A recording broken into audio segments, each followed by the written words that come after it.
Chapter 1329. This was the first time Zhu had seen Bai Zhuan's appearance before he went on a mission. Sure enough, the last time on the school field, the little brother had received a mission order, which was why he had left without saying a word. The people of the Tang sect were not like this. Therefore, Zhu turned her face to the side. Such a little brother was something she had never imagined. He was very responsible, and it was even enough to make people's blood boil. Perhaps this was the meaning of wearing this military uniform. That military green seemed to be telling the whole world that as long as they were here, China would be here. As long as they were here, they would not let them come and go as they pleased. As long as they were here, they would not allow them to hurt the people of China in the slightest. Listening to such an oath, Zhu felt countless times that this was the little brother she liked. It was enough to make people feel proud of him. As soon as Bai Zhuan finished speaking, Li Hailu came to add on to the mission. From now on, everyone will look at the information in their hands. This is the place where we are about to carry out the mission. This place is very strange, other than its special terrain. The planes that flew here often disappeared for no reason. This time, the archaeologists came to this place to study this ancient tomb that had no written records. According to the relevant records, someone had once seen an animal that was as huge as a mountain here. It was very big, especially its mouth. Some people used a bloody mouth to describe it, saying that it seemed to be very good at eating. When it opened its mouth, there would be fog on the mountain, so until now, no one had really seen its true appearance. Of course, this was just the words of the nearby villagers. At the junction of the three countries, other than the wandering criminals, there were not many real villagers. In addition, there would be drug lords on both sides of the river from time to time. This news might not be true. It was also possible that someone's eyes had seen wrongly, or that they had made up a story in order to get a better deal. After all, these adjectives did not sound like an animal that could be seen usually. How could there be an animal that was as tall as a mountain? However, no one noticed that after Li Hailu finished speaking, the eyes of the white cat lying beside Zhu flashed with a green light. So let's put this matter aside for now. What we need to do is to avoid this problem and land in advance. Of course, there's still something strange about this place. Without a professional archaeologist, it's very difficult to go deep into that place. According to the information, the archaeologists even brought a group of archaeologists this time to find this place. Don't let your guard down and follow the plan. No problem. The legions responded loudly. Just when everyone was not taking the villagers' words seriously, a voice rang out. However, Zhu's brows furrowed. With a small face, she brushed her fingers across the back of the white cat. Why did she feel that the description of the animal was so familiar? However, she couldn't remember where she had seen it before. That's Taotai. Suddenly, Bai Zhuan opened his mouth. His voice was still indifferent. The problem legions were in a state of confusion. Master Bai once again activated his top student mode. From Hailu's description, it should be Taotai, a divine beast from ancient times that can swallow everything. The ancients also called it the heaven-swallowing beast. Chapter 1330. Sky-swallowing beast? The soldiers still did not quite understand what it was. Bai Zhuan's voice was still very calm. You should read more books. There are very clear records in the classic of mountains and seas. It is rumored that this kind of divine beast can swallow the sun and the moon when it opens its mouth. It has the ability to turn the world upside down. It is very good at eating and dares to eat anything. It even dares to eat mountains, rivers, and the heavens. That is why it is called the sky-swallowing beast. Li Hailu touched the bridge of his nose. Even if we read books, we wouldn't read such an uncommon book like the classic of mountains and seas, right? That was clearly something that the old men liked to read. They really did not understand what kind of taste Master Bai had. The soldiers also felt the same way about this. Master Bai knew too much. People who read books since they were young were so abnormal. They had no choice but to admit defeat. Then according to Master Bai's words, it is something that exists in myths. Then it is impossible for it to exist. These words were said casually. However, a Zhu spoke from the side, it exists. Li Hailu turned around and raised his eyebrows. Bai Juan did not ask a Zhu to say more. He glanced over and said with a faint smile, the classic of mountains and seas is not a myth. Even if you haven't read books, you should know some common sense.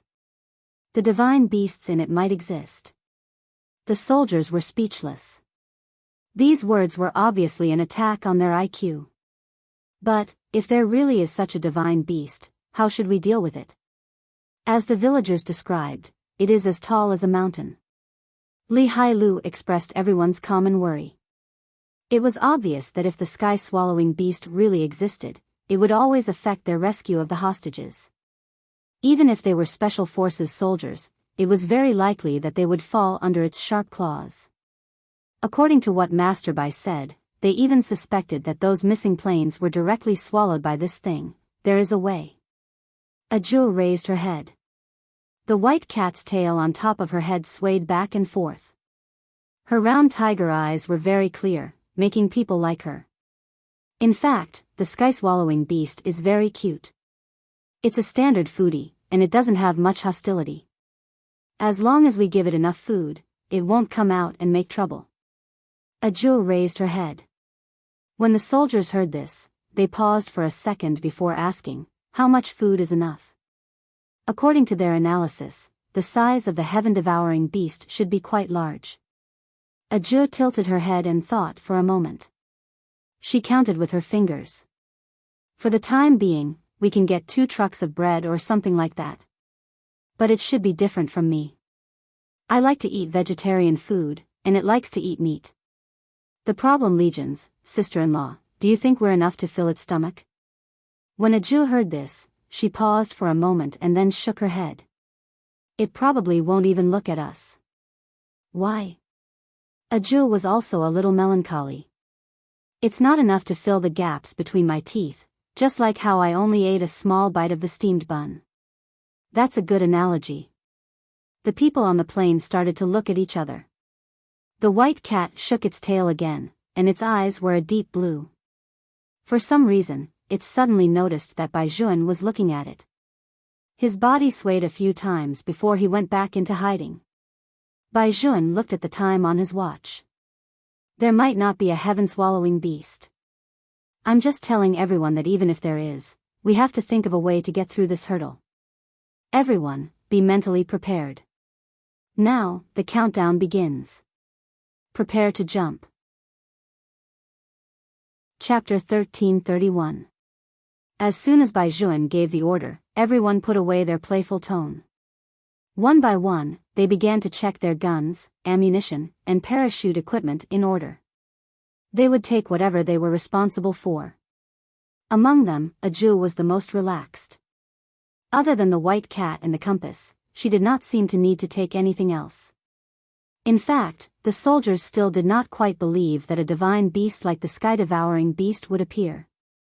When they jumped off the plane, they opened the parachute bag behind them. These people were all professionals, including a Zhu.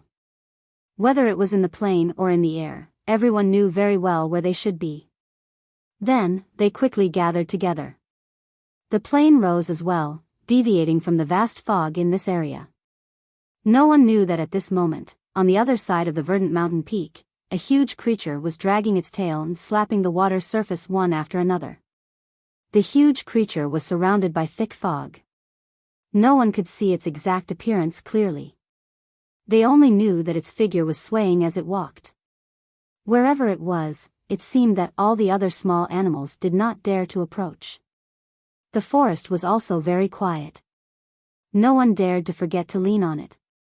This included some ferocious beasts that were about to transcend the tribulation and become demons. Wherever it was, they would hide far away. They were not afraid that it would go berserk. They were afraid that when it did not go berserk, its mouth would be lonely and eat them all with one mouth. However, that huge creature looked like it was playing, and it also looked like it was taking a bath. However, the rhythm of its slapping on the water surface was uniform. If one looked carefully, one could see that it was not slapping on the water, but the fish inside. With a slap of its thick claws, the fish would jump to the shore one after another. With a sweep of the tip of the huge creature's tongue, it swept all of them into its stomach. Its thoughts were very simple. If the fish here were gone, it would go over there to get more. Anyway, this river was so long and so big, so there was no need to worry about not having enough food. The fog became thicker, churning out countless moist clouds. As soon as Ajul landed, she knew that the fog here was different from the fog she had seen in the forest before. That time, the fog contained a huge amount of hatred and was formed by the entanglement of resentment. And this time, the fog was because this place belonged to the intersection of the three realms. In other words, in the lower three realms, the human realm, the underworld, and the demon world all existed together. If someone with a strong demonic nature came here, they might be able to enter the demon world. Of course, such places were also the places with the most ghosts and demons. It was precisely because there were too many of them that they wouldn't lack any resentment. No one would dare to mess around in a place where the Grim Reaper was floating around. What's more, there was still the demon world. The only ones who didn't know their limits were the humans. Thinking of this, Ajul deliberately turned around and instructed the soldiers, "When you hear an old man or a child calling you later, don't turn around." Why? Some people didn't understand. Ajul said with a pair of round eyes, "There are many people who can seduce souls here. Also, if anyone says that they want to fulfill your wish, don't agree. This time, it's also because someone is seducing his soul." Ajul shook her head and said, "No, it's just that there are too many demons. They will take the opportunity to contract you and then eat your souls. Just like the soul pawn shop in the past, this is how souls are pawned out. As long as you don't agree to the other party, under normal circumstances, the demons won't force you." Chapter 1332. Was there really such a thing as a soul pawn shop? The soldiers looked at each other. They were all materialists. In the past, they did not believe in these things. However, ever since they carried out the puppet mission last time, they began to realize that perhaps there were indeed many things in this world that could not be explained by science. Ajul did not sense any danger around her. But this time, even the compass could not confirm the direction. Just as she had said, this was the intersection of the three realms. Anything that came here could fail. Baizhuan also saw the reaction of the compass. His eyes paused for a moment, then he squatted down and let Alaska smell the burned wood pile on the ground, as well as the surrounding ground. He said in a low voice, "Trace." Alaska ran towards the west. Ajul immediately understood what her little brother meant. However, even if she knew the direction here, she could not walk around recklessly. The two realms of Yin and Yang had always minded their own business. If it was anywhere else, it did not matter how they walked during the day.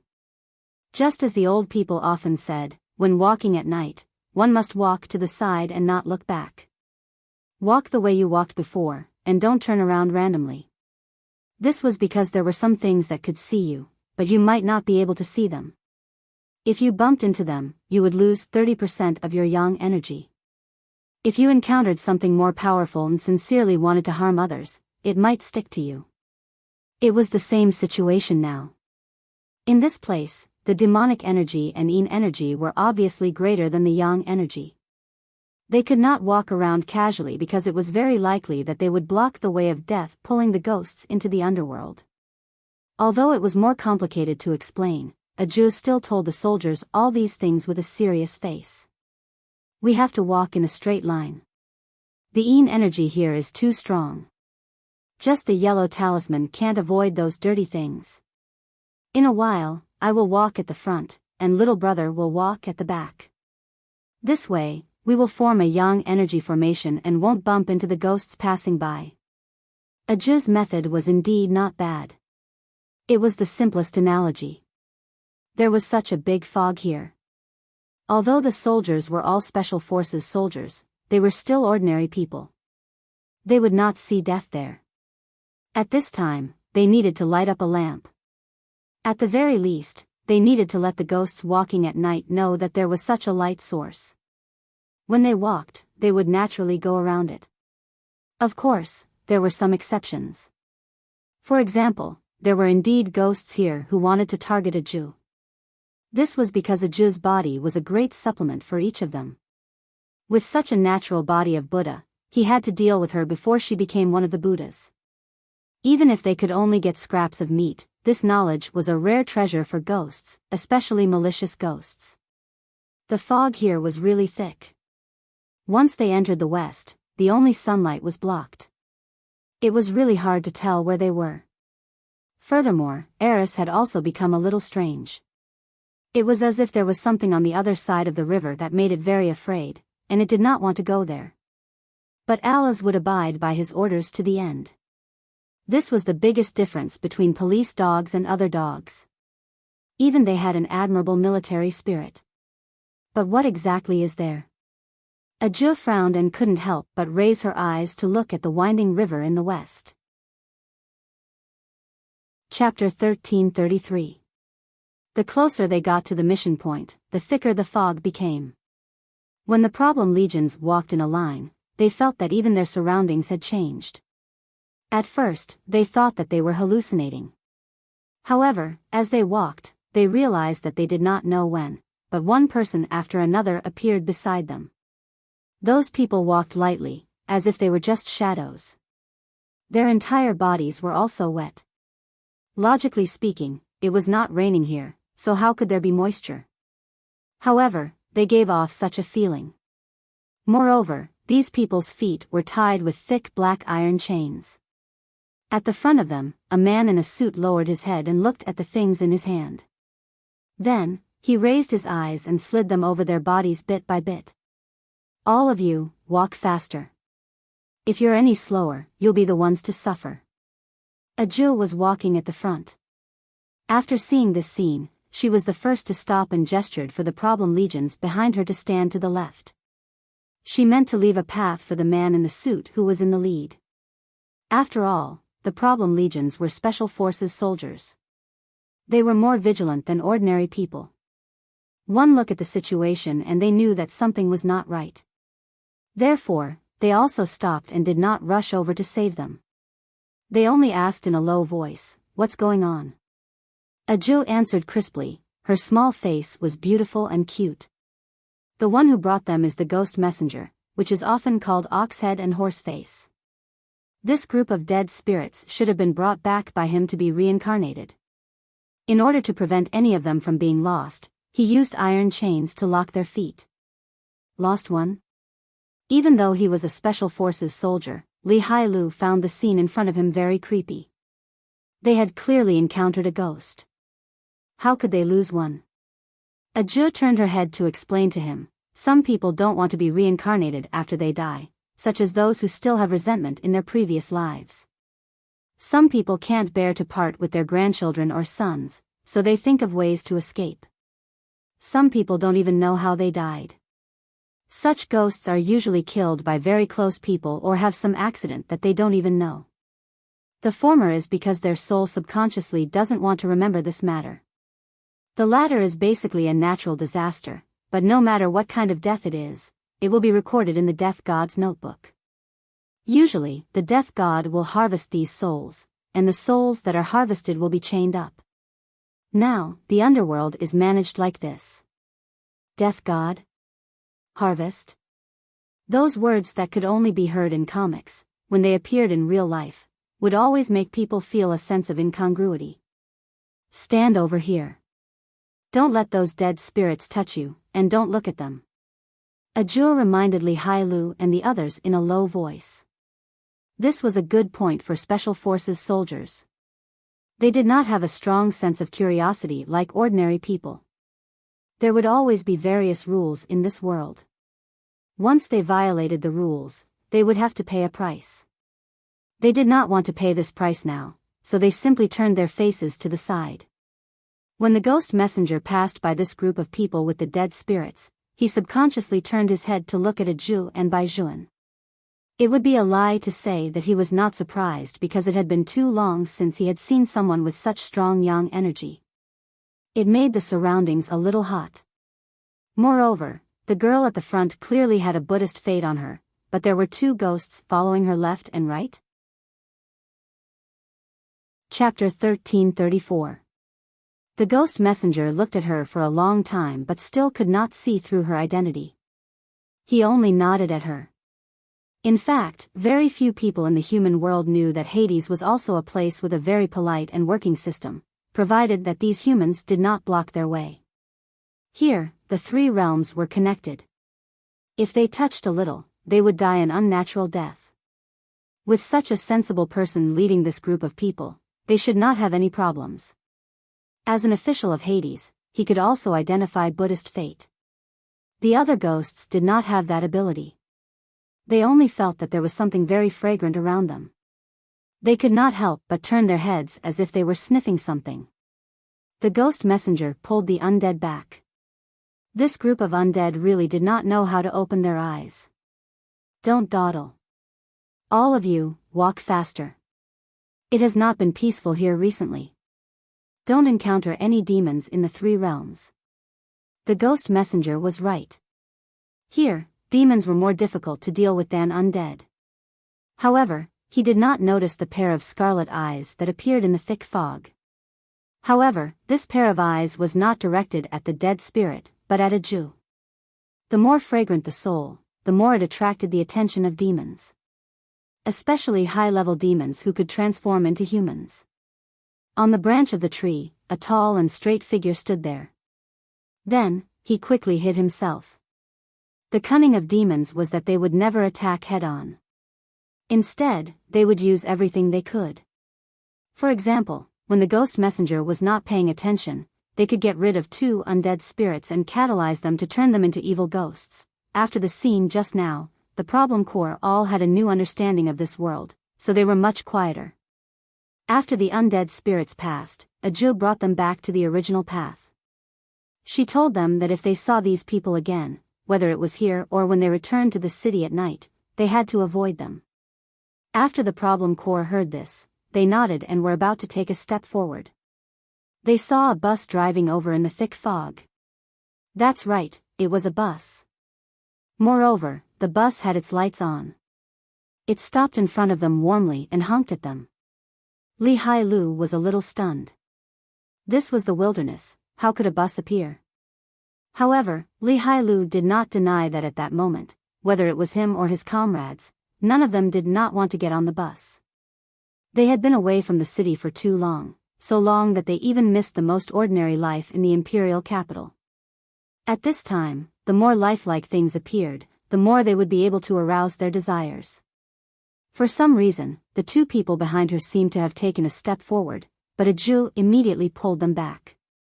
Fortunately, little Aju was strong. Otherwise, she wouldn't have been able to drag these two special forces soldiers. With a serious expression, she shook her head at them. You can't get on this kind of car.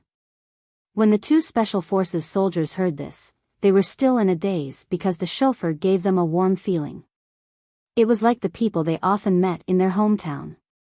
They had to admit that they were homesick. Aju frowned.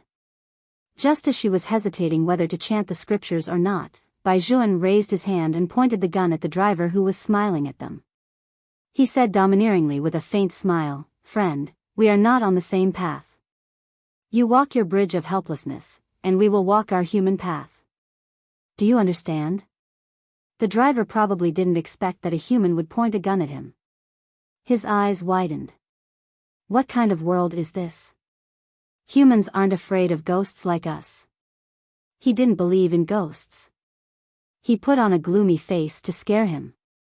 The bus driver turned his head. His eyes only looked at Bai Juan, and his face gradually turned green. That appearance was indeed very scary. The driver was still thinking that this should be enough. Unexpectedly, the man he was looking at actually smiled again. He tilted his head and loosened the Bodhi seed on his wrist, stuffing one into the gun. The corners of his mouth were cold as he raised his hand again and pointed at him. Why aren't you leaving? Do you want to die a second time? Not only the driver, but even the passengers on the bus couldn't help but tremble when they saw Bai Juan's action. The driver finally opened his mouth and cursed something that only a ghost could understand. He angrily drove his bus away. He couldn't afford to offend such a man. How could he not hide from him? Li Hailu watched from the side and was impressed. He asked in a low voice, "Master Bai, aren't you afraid of them?" "What's there to be afraid of? It's just dead people." Bai Juan's gaze was very faint, as if there was no difference in front of him. Li Hailu really felt that Master Bai's answer could be given full marks, but how many people could treat ghosts as ordinary dead people? Aju admired her little brother very much. She said that her little brother was most suitable to be an exorcist. The bus drove very slowly. When half of the bus drove into the thick fog, the two Special Forces soldiers finally recovered and looked at the people on the bus. The pregnant woman with a faint smile had her hair burned off. The high school student who was drinking water just now had a livid face. Everyone in the bus was looking at them and waving at them. If they had just gone up, the consequences would have been unimaginable. Knowing that their willpower was not strong enough, the two Special Forces soldiers turned their heads and looked at Bai Juan. "Master Bai, just now I know you guys are homesick." Bai Juan did not wait for them to finish speaking. He smiled lightly. "Everyone, focus your energy. After this mission is over, we'll go back together." The problem soldiers all nodded. Perhaps the mission this time was too special, making them feel different as well. The small matter that they had not discovered in the past turned out to be so blissful. However, when they thought about it carefully, they had never taken the bus at home. They had always driven. Therefore, it was very strange that they actually wanted to go up at that time. As smart as Bai Juan was, he also realized this problem. He did not know what he was thinking. He raised his eyes and glanced in the direction where the bus had disappeared. Things are not that simple. Be careful later. Yes. At this time, Aju also told the soldiers that even if they returned to the city in the future, they would be in time to take the last bus home. The faster the driver drove, the fewer people there would be, which was more normal. This was because the driver was also human. He was also in a hurry to go home, so it was impossible for him to smile so warmly at you. If they encountered such a driver, the bus would be packed with people. It was not a weekend or a rainy day. It was best not to get on such a bus. This was because it was very likely that Hades had sent it to transport the undead. Of course, it did not matter if they accidentally got on the bus. They must not panic. When the bus stopped at the next stop, they just had to quickly get off. Chapter 1335. The soldiers listened to Aju's words at the side, and everyone broke out in cold sweat. However, it was probably because their yang energy was too strong that they had never seen such a bus before. However, this place was indeed a little different. The three realms converged, and no one knew whether it was a human, a soul, or a demon that came. However, at this moment, Li Hailu suddenly felt a flash in front of his eyes. Then, he raised the gun in his hand. Aju also looked in that direction. It was two figures. No, it should be said that they were two evil spirits. Li Hailu paused. Aren't they from the group of people we saw just now? Why didn't they reincarnate? Can they escape from being chained up? This question was a little urgent, but it was very important. Generally speaking, if they did not block the way, these undead spirits should not attack them. Since it went against common sense, Aju's first reaction was that there was a demon nearby. Yang energy could not be dispersed. Once it was dispersed, it would be destroyed by the demon one by one. She and her little brother were not afraid.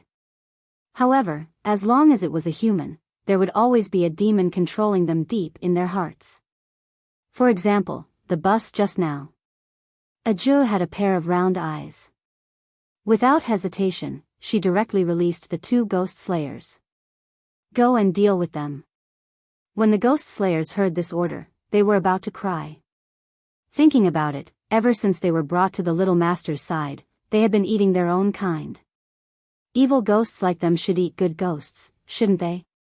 There was no other way. If the little master said to take action, they would definitely take action.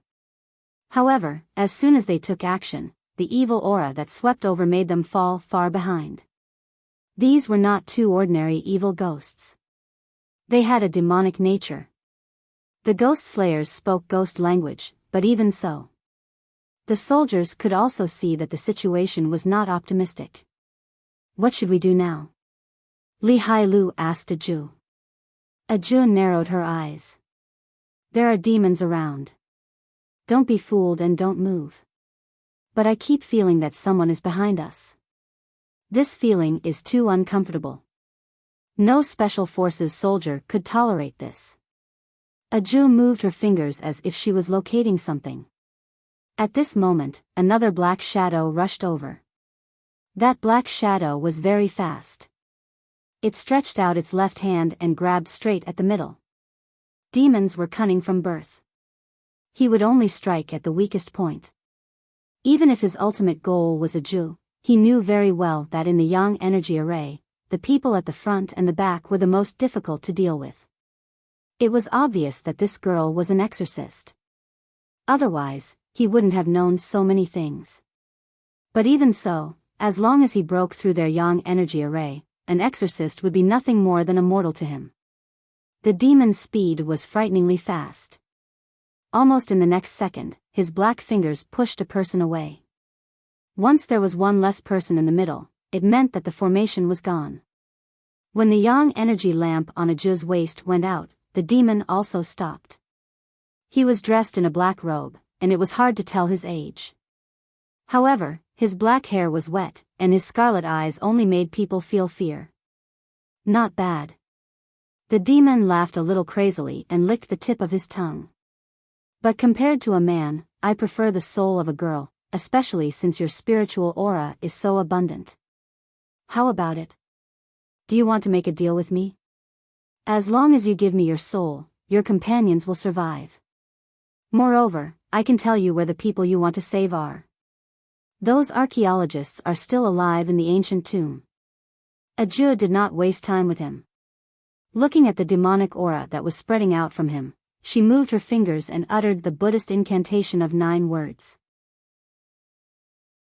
The Buddhist light behind her shone brightly and cut off the surrounding demonic fog in an instant.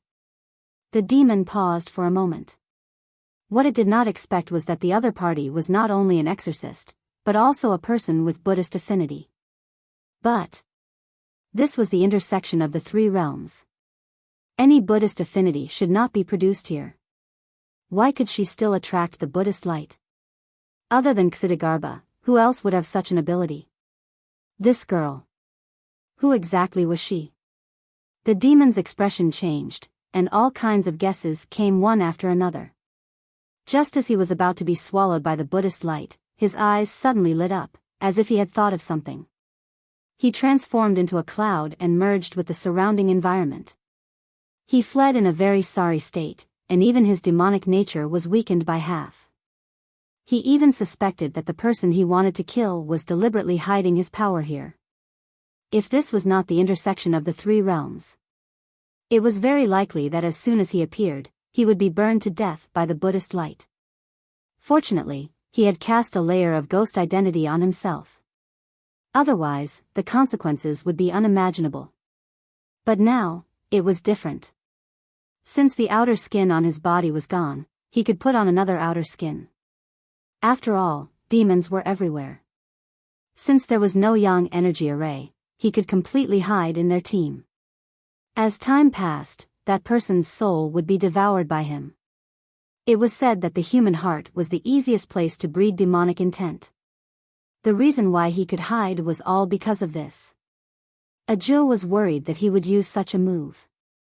Now that she saw that the demon in front of her was gone, not only did she not smile, but she also frowned heavily. Then, she turned her head to look at the problem army. Those people were all at a loss. They did not know what had happened. Their minds were filled with the Buddhist light that filled the sky just now. Aju's brows furrowed again. This time, even her expression became solemn. Oh no, if that demon hid, it would be very difficult to find him. So what if you have the light of Buddha? As long as there are humans, I can hide. Didn't you want to kill me just now? Now look around and see who I'll be on. You have to choose carefully. If I'm not here, you'll hurt your own companions when you make a move. That's right, the demon said in a low voice. You don't have to worry about me. If I'm not here, you'll hurt your companions when you make a move. Demons were cunning by nature. This sentence was not false at all. He pushed Ajul into a sure-death chess game. The demon was hiding in their group, and no one knew who it was. Not only could Ajul not tell, but even the person hiding the demon's identity did not know that the demon had already hidden in his heart. Ajul narrowed her tiger eyes. If she made a move, she was afraid that she would recognize the wrong person. When the time came, the demon would not be taken away, and that person would lose his soul. Because it was necessary to deal with the demon, she had to use the soul-removing spell. Once she was accidentally injured, she would not be able to return. But if she did not make a move, in less than 2 hours, the person hiding the demon in his heart would be seized by the demon and replaced. Chapter 1336. Ajul had a small face and was about to walk towards one of the Special Forces soldiers. She heard a roar, as the earth and mountains shook. Even the surrounding fog had a fundamental change.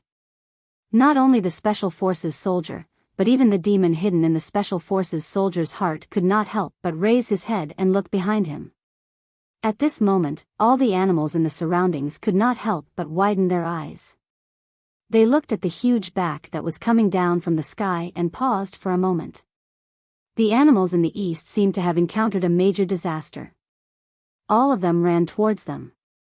The leaders were actually a tiger and a lion. The problem was that the soldiers had never seen a tiger and a lion so afraid of something before. It was not an earthquake, nor was it a landslide. But it was the gradually appearing black shadow that made the entire mountain look different.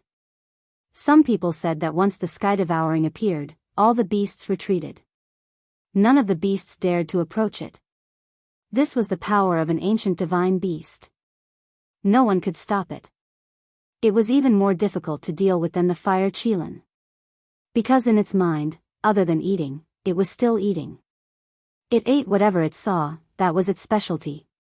As the clouds and mist surged, it appeared in front of everyone just like that. Because it was too sudden, no one had time to react. Ajul was caught by it with a bow, along with all those things. Compared to its huge body, the sky devouring's movements were fast and agile. In almost the blink of an eye, it disappeared into the clouds and mist again. When this wave of beast tide passed, people realized that Ajul, who was originally standing in front of them, had actually disappeared. It was just an instant. Bai Zhuan's face instantly turned cold. That kind of gaze was as if it had been penetrated by ice. Anyone could see that the moment Ajul disappeared, his back shook violently, and he almost couldn't stand still. But very soon, he laughed. That kind of laugh was ice cold from the bones, making people shudder. Li Heilu's first reaction was to reach out and press his hand down. We still don't know what happened to Ajul. Don't be like this. Like what? Bai Zhuan raised his eyebrows. The viciousness that was revealed was simply not his usual self. Get out of the way. Li Heilu held his hand and could not help but shout, Bai Zhuan, don't forget that other than Ajul's concern, you are also a soldier. Get out of the way. Bai could only move his fingers. Following his bone-chilling voice, he raised the gun in his hand with a whoosh. Li Heilu's voice immediately stopped. He looked at Bai Zhuan's cold side profile and could not help but feel his heart skip a beat. Without Ajul, he really did not know what Bai Zhuan would become like. At this moment, Ajul was rolling along with Tunshan's movements. She stretched out her hand and grabbed the heaven-devouring beast's ear. She had no intention of letting go, because once she did, it was very likely that she would slip down and be crushed by the heaven-devouring beast. Because of this angle, she was able to see more clearly. It turned out that Buddha Wooly wasn't lying. Devouring heaven really did eat a lot. She had never seen the heaven-devouring beast before. However, she would occasionally hear her brothers mention it. According to her big brother, the heaven-devouring beast should have been raised by her father. But if it was raised by her father, why would it appear here? Could it be that this was the intersection of the three realms, and the heaven-devouring beast had come out of the demon world? After Ajua thought it through, she subconsciously touched her head. Little White was gone. Could it be that it was eaten by the heaven-devouring beast? If it was really eaten by the heaven-devouring beast, she had to make it spit it out. However, Little White would also grow bigger. According to the current situation, it didn't seem like it was eaten by the heaven-devouring beast. As long as it wasn't eaten, it was fine. Ajua leaned over to avoid the flying wood. The heaven-devouring beast suddenly stopped, and then its big claws slapped the water surface. Bang! Bang! Bang! Many fish jumped out of the river. The heaven-devouring beast bent down and picked one up. As if it realized that there was something on its ear, it shook its head left and right. After a while, it shook Ajua off. The heaven-devouring beast looked at the little person in front of it and touched her with the tip of its claws. What a familiar feeling. For some reason, the heaven-devouring beast, which had always eaten whatever it saw, actually only looked at Ajua like that and did not eat her. Although Ajua was not short, she was very petite in front of the heaven-devouring beast. Her long black hair hung straight down to her waist, and her small face was also full of vigor. She did not show any signs of being scared at all. In the thick fog, that scene looked extremely mysterious, like a scene from a comic book. A young girl with black hair stood in front of a huge divine beast. The human and the beast looked at each other peacefully. Even the wind became gentler bit by bit. The petals that had been raised earlier also fell beside Ajua's feet. There was always a hazy sense of beauty when it looked like this. Ajua opened her mouth and even stretched out her hand. It was very cute. Hello, heaven-devouring beast. I am Ajua, by Legio. Hearing the word by Legio, the heaven-devouring beast's eyes also changed. It was as if it had remembered something, but it was not very clear. However, this did not affect the heaven-devouring beast from expressing its goodwill. It was clearly a divine beast, but its movements looked a little steady. One of its claws slapped the surface of the water again. This time, the fish did not enter its stomach, but directly jumped in front of Ajua. The heaven-devouring beast, no, it should be said that the little seventh prince's way of making friends had never changed since ancient times. He would invite whoever he liked to eat. Previously, when he met Hellion Vivian, he did the same. However, at that time, he called Hellion Vivian third sister-in-law. And now, only the memories of ancient times remained in his mind. Many things had yet to be recovered. He did not even know that the person standing in front of him was the child of his third sister-in-law and his third brother. The heaven-devouring beast's claws stretched forward again, meaning that it wanted Ajua to eat quickly. Fortunately, the person the heaven-devouring beast met was Ajua, a foodie. If it had met someone else, they definitely would not have understood what it meant. Ajua had a pair of round tiger eyes. Then, she bent down and touched the heaven-devouring beast's claws. She chanted Ba very seriously, I don't eat meat. If you have vegetarian food, I will eat it. Chapter 1337. Tunshin was a divine beast. It had 5 senses and knew people well. It could understand everything Ajua said. When it heard that Ajua wanted to eat vegetarian food, its thick claws held the trunk of the poplar tree beside it and shook it casually. Countless leaves fell from above. All of them fell in front of Ajua's eyes, almost burying her. Then, it looked at Ajua again and treated her in a very tiger-like manner. Ajua looked at the leaves, and the little tiger's face was a little conflicted. Although this is vegetarian, the leaves of the poplar tree can't be eaten. Can't be eaten? Tunshin tilted its huge head. After all, in its heart, even a mountain could be swallowed if it was really hungry. How could desserts like the little leaf not be eaten? It was probably because the other party did not like it. The man and the beast began to look at each other again. For the sake of eating, they were also very hard-working. If Weiwei knew that the two of them were like this, she would definitely laugh out loud. When the big foodie met the little foodie, it was simply enough. Seeing that the little person in front of it was not moving anymore, it tilted its big head and thought seriously for a moment before lifting Aju up again. This time, Tunshin was very serious. It did not walk as fast as before. It looked very cautious. It was probably afraid that Aju would fall from its hands, or that something would cut Aju. Aju's round tiger eyes were stunned.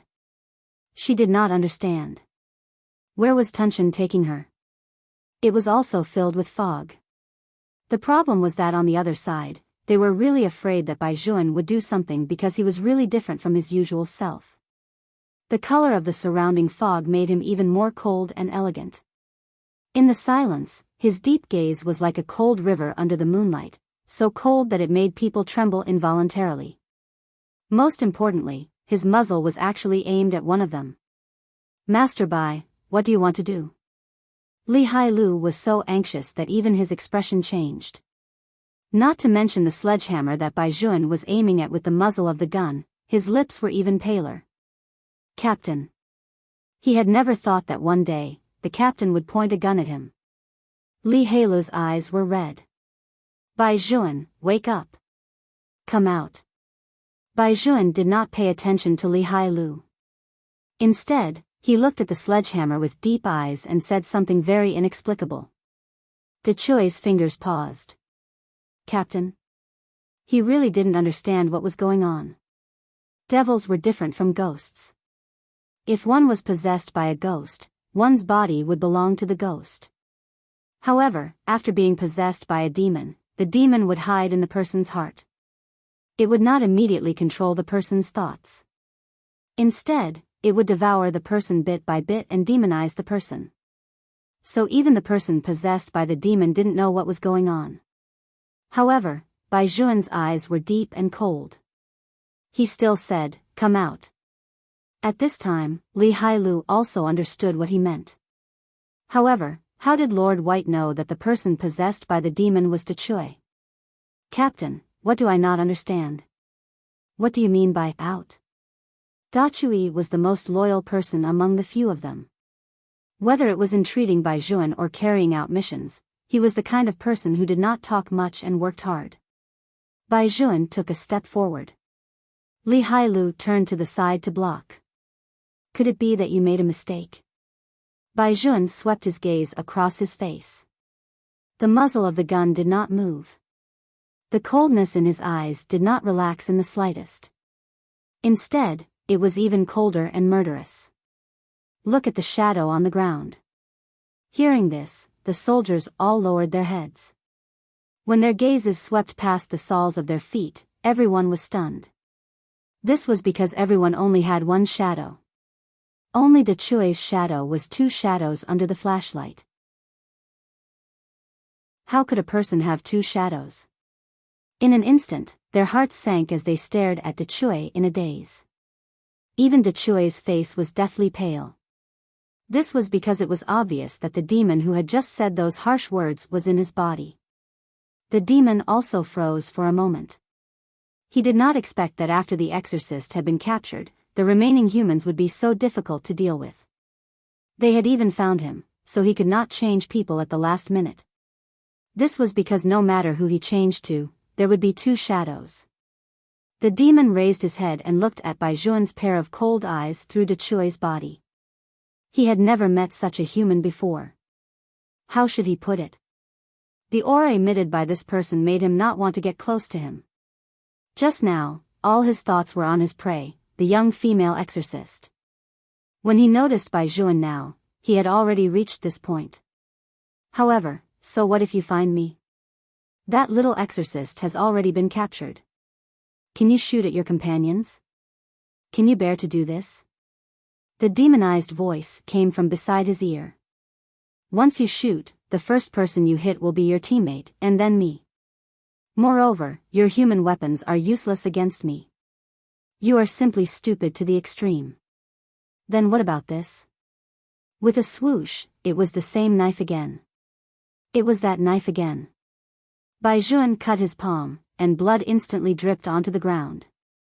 Not only the surrounding fog, but even the evil spirit that wanted to approach this side was also burned until it took a heavy step back. It was caught by a Zhu's ghost slaughter. Other than Bai Juan, no one else's blood could reach the level of killing demons. When the demon saw this scene, its eyes flickered.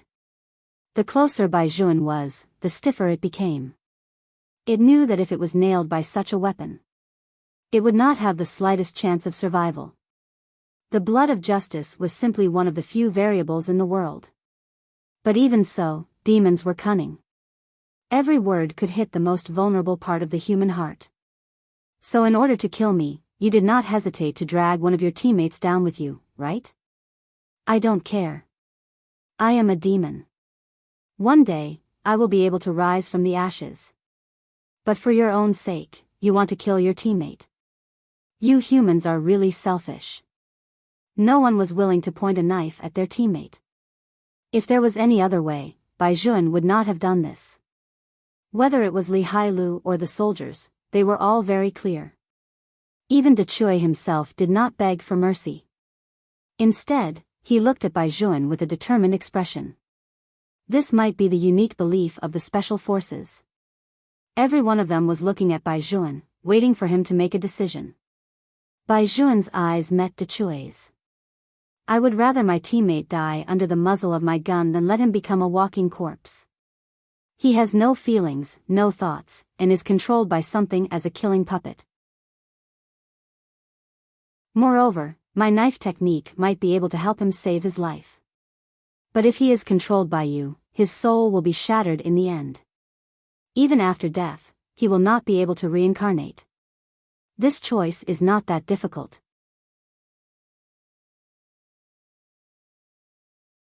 Chapter 1338. And we always remember what we are here for this time. After hearing this, Sledgehammer's eyes moved, and he stood even straighter. If it was an ordinary person, they might be afraid of death or have all kinds of despicable thoughts that the demon would take advantage of and control them. However, none of the people standing here were ordinary people.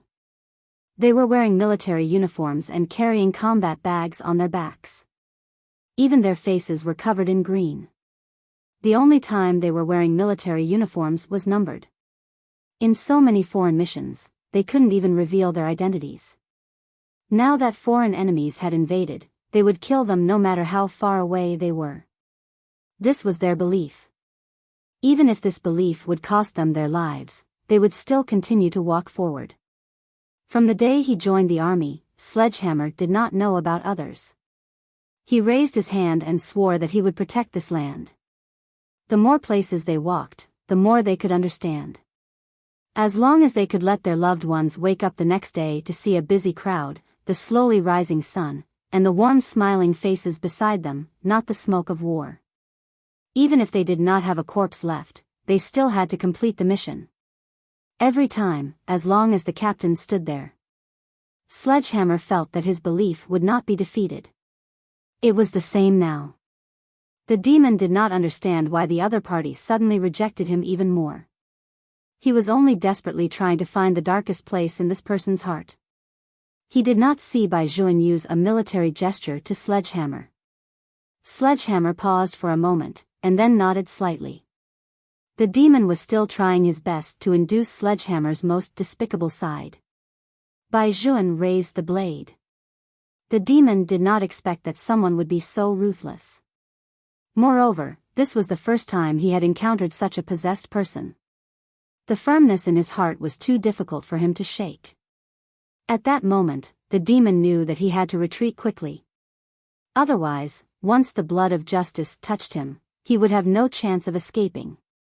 Just when Bai Juan's blade was a few inches away from Sledgehammer, the demon quickly flashed out.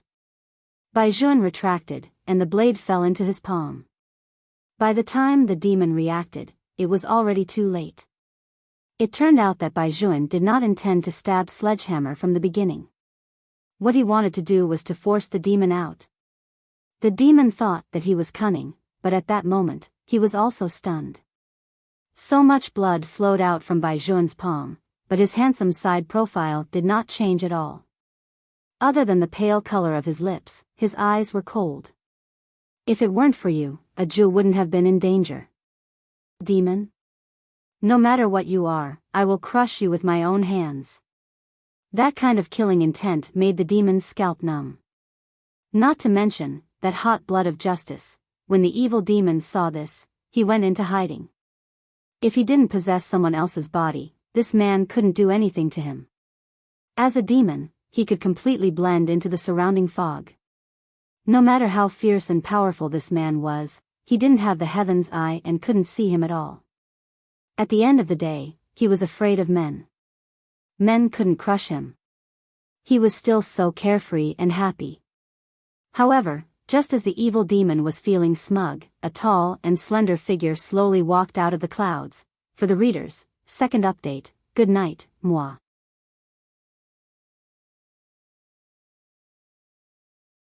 Chapter 1339. There was a swoosh. Many nightingales soared up in the surroundings. Large patches of black feathers fluttered down. 3,000 feet below, prosperity filled the air. It was said that that was the beginning of all evil. With every step the man took, black feathers would fall. A well-ironed handmade suit outlined his appearance. He was so noble that it was almost bewitching. There was fog all around, but there were no traces on the man's body. Instead, his face looked even more hazy and clean. His hands were wrapped in pure black gloves along the lines, but his hair was silver. It draped behind him and reached his waist. He was like a person who had walked out of a comic. He was noble, ascetic, and extraordinarily handsome. There seemed to be countless clouds churning behind him. No one could see clearly what was hidden in the clouds. However, the problem soldiers did not know, but it did not mean that the demon did not know. The demon had already begun to retreat, but he found that his body did not listen to any of his orders. It was submission and fear that burst out from the depths of his blood. He did not even dare to look up at the man's eyes, let alone the clouds behind the man that were like an abyss of hell. No one knew better than a demon what that was. The devil opened his mouth, and his body was completely exposed under the influence of the man's demonic nature. His entire face was pale, and his lips trembled as he looked at the man. Even his tone became unstable. Your Highness, Your Highness. After the problem soldiers heard this title, they looked at each other. This was not ancient times, so why was he called Your Highness? It was definitely not a code name like theirs. Because it was obvious that they had watched the demon transform into a human form from wisps of black smoke. But now, that demon was actually begging for mercy and calling a man Your Highness. That man was clearly wearing modern clothes, and the windbreaker on the outside was a brand they recognized. He was simply a business elite who had just attended an evening ball. They were almost certain that he was a human. But thinking about it carefully, in such a wilderness, how did this man come here? It was impossible for him to pass through the entire jungle and still have his suit so spotless. Moreover, those nightingales just now were even more strange.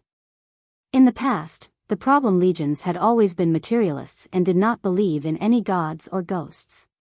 However, ever since they carried out these missions, the problem armies realized that people who dressed like humans were not necessarily humans, just like the soul they had just encountered. People who didn't know would think that they were from the sales department. White shirts and suit pants, they were really no different from humans. Furthermore, that demon was so respectful to him. Could it be that they were from the same batch? The soldiers were worried as they raised the guns in their hands. One demon was already very difficult to deal with. With another one, they could only fight to the death. However, what they did not expect was that just as they raised their hands, Lord Bai turned to the side and pressed down on their wrists. His palm was still dripping with blood. That handsome face that had lost too much blood actually looked colder than usual. His voice was also deep, and his eyes were dark and deep. Don't shoot. We're on the same side.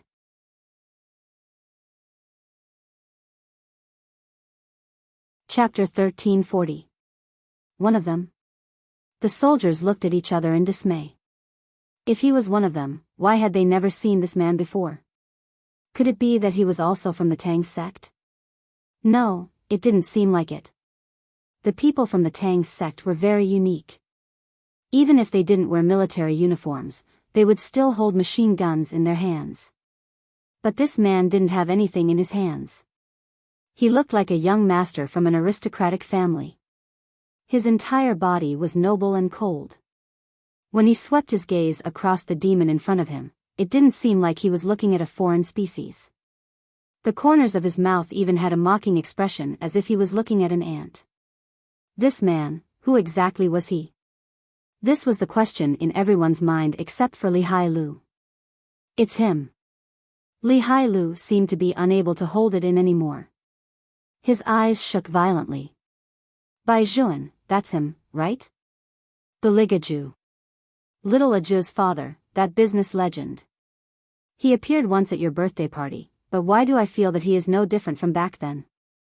It's as if he has never aged. After realizing this problem, Li Hai-Lu really felt that time seemed to have stopped on the man's face. No matter how handsome he looked at that time, he still looked the same now. However, after the passage of time, the man looked even more mature. Even so, Li Hai-Lu still felt that the aura emitted from his body was still indescribably violent. If a person looked like this 5 years ago, he still looked like this now. Could he be a human? Li Hai-Lu suddenly seemed to have understood something. He turned his head to look at Bai Juan. Could it be that a Jew is also, a Jew is not? Bai Juan seemed to have guessed his thoughts. He opened his mouth to interrupt him, his eyes dark. A Jew is a Buddha, the reincarnation of a true Buddha. Li Hai-Lu was shocked. But you and a Jew, the two of you already knew? Is it important what a Jew is? Bai Juan looked at him, his eyes pitch black. To me, she is just her. Li Hai-Lu was shocked again. He had always known Master Bai's deep feelings for a Jew, but only Master Bai could gather the reincarnation of a true Buddha at home. Most importantly, a Jew's father was obviously not a human. As if sensing Li Hai-Lu's gaze, the man standing not far away lifted his eyelids indifferently. The floating clouds also churned in all directions. Rather than saying that Beligaju was looking at Li Hai-Lu, it would be better to say that he was looking at Bai Juan. Where is 9? A graceful voice slowly flowed out. These 4 words were spoken in a low and indifferent tone, as if they belonged to him. It was as if no matter what the surroundings were like, he would always be like this, even if he was stepping on a pool of blood. That's right. Beligaju stomped down with 1 foot and the demon fell to the ground. Black blood flowed out of the wound. The demon could no longer describe the feeling in his heart. Why would His Highness, who had not come to the 3 realms for a long time, appear here? The demon did not dare to ask. He could only curl up his body. He was in so much pain that he broke out in cold sweat. He did not even have the strength to raise his hand. He greedily begged for mercy, Your Highness. It was these humans who did not know the rules and barged into the 3 realms. I did not deliberately cause trouble. Moreover, I did not have any ideas about anyone. Really, I swear to God. Hearing this, Beligaju curled his lips into a smile. But in that instant, everyone could only feel an overwhelming sense of malevolence and ruthlessness.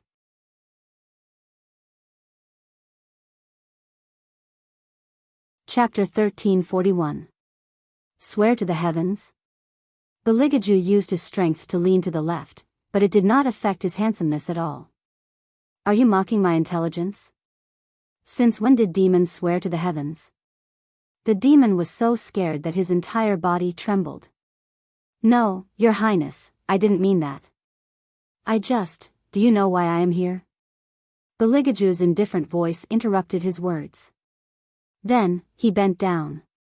The corners of his mouth were still curled up, but his black-gloved fingers pinched the demon's neck.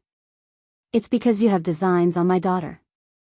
You are really not afraid of death. Do you really think that every exorcist in the world is so delicious? When the demon heard this last sentence, his eyes widened. What he regretted the most now was that he had targeted such a group of people. So that little exorcist was His Highness' daughter. How should I tear you apart? Beligaju said as he used his strength. The demon could even feel the immense chill that overflowed from those eyes. His scalp was going numb. He wanted to escape, but he couldn't escape at all.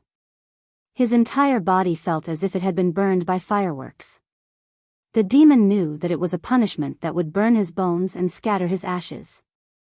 Right now, he wished that he could go back in time and not have any designs on the little exorcist. Even if he did, it would be better for the humans to deal with him than to be reduced to ashes. The demon raised his head and let out a final scream. Then, he turned into a pool of black water. The soldiers saw this scene with their own eyes. Their eyes were filled with disbelief. Such a death could not be explained by science at all. And this man? Was he really a Ju's father? The legendary King CEO Ju? Why was he so young? His skin was also too good. It was as if he was not a person of their age. After dealing with the demon, Beligaju stretched out his hand and took off the glove that had just touched the demon. He threw it on the pool of black blood. His expression was indifferent, and his eyes were also indifferent. He turned to the side and sized up Baijuan. Then, when he saw the blood on the ground, he frowned. Subconsciously, as a pure demon, he didn't like the smell of justice. Therefore, Beligaju did not move forward. Instead, he stopped and asked again, "Where is a Ju?" Baijuan's fingers tightened, and his internal organs were in pain. She was taken away.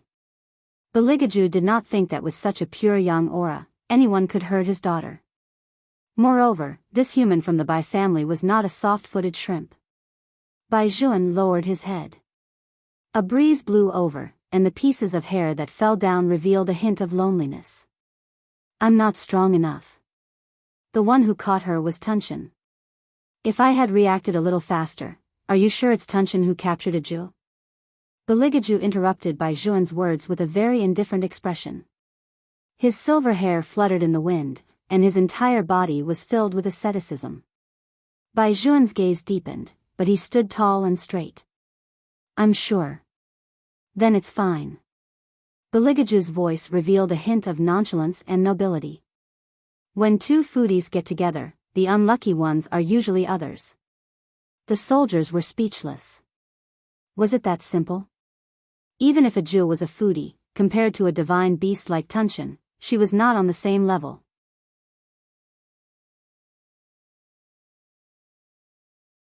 Chapter 1342. A Chu.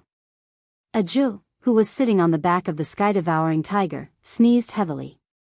Because there was too much fog around her, her reaction also slowed down. She touched the bridge of her nose and lowered her head to ask, "Sky-devouring tiger, where are you taking me?" The sky-devouring tiger arched its huge head toward the east with vigor. Then, it took a step forward, and the entire river trembled a little.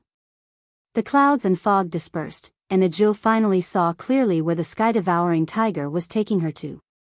It was the entrance of a cave. There were a few people standing at the entrance. Those people were all unfamiliar faces and did not belong to China. Moreover, each of them had something painted on their faces and tattoos on their arms. The most extravagant thing was that each of them had white powder on their hands. This was a group of drug addicts. To be more precise, this was a group of drug traffickers. This should be the ultimate goal of their mission. Not only were they drug traffickers, but they also kidnapped archaeologists and wanted to dig out the treasures from China. When Ajo thought of this, her small face puffed up like a bun. She looked very much like an angry little monk, but her skin was white and tender and beautiful. Did they think that China was a place where they could come and go as they pleased? Ajo also saw the news. This group of desperados even called them Chinese dogs. Although she had never discriminated against dogs, releasing such words internationally clearly showed that she looked down on people. Little brother had once said that the reason why he put on that military uniform and carried out all kinds of overseas missions was very simple. Even if we Chinese leave the door of China and go outside, we should at least be respected. Perhaps some public opinion was not wrong. China was still a developing country, and there were some things that it was indeed very backward. However, these had nothing to do with ordinary citizens. Since they went out clean, they had to let them come back safely. This was the accusation of being a soldier. They would not admit to those things that were planted on ordinary citizens. Their innocence would be given to them, and their dignity would also be left to them. They absolutely could not tolerate anyone. Within the borders of China, they could kill whoever they wanted. They could kidnap whoever they wanted.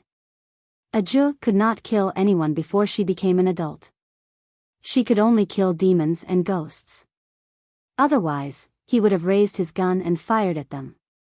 It was precisely because of this concern that a Zhu became smart. She signaled for Tunshin to lower its body with her and then had it create a layer of fog. She took out her Buddha beads and planned to summon a group of evil spirits. She wanted them to lure away the gunfire on the periphery while she dealt with the people inside. If it wasn't for the fact that the sky-devouring beast was too big, it would have been able to solve everything directly. Zhu had not forgotten that there were still a few archaeology professors and university students not far away. If the sky-devouring beast stepped down, the entire cave might collapse. The sky-devouring beast did not understand why the little one it brought over wanted it to squat down. It originally wanted to shake the mountain and let the little one eat something she could eat. It had seen before that the things here could be eaten by the humans. Since those humans could eat it, so could the little one. Unfortunately, the little one didn't seem to want it to do anything. The sky-devouring beast had a regretful look on its face. It patted its paws and stuffed 2 fishes into its mouth. It would wait for a while. When the little one wanted to eat, it would go and shake that mountain. He clenched his fist.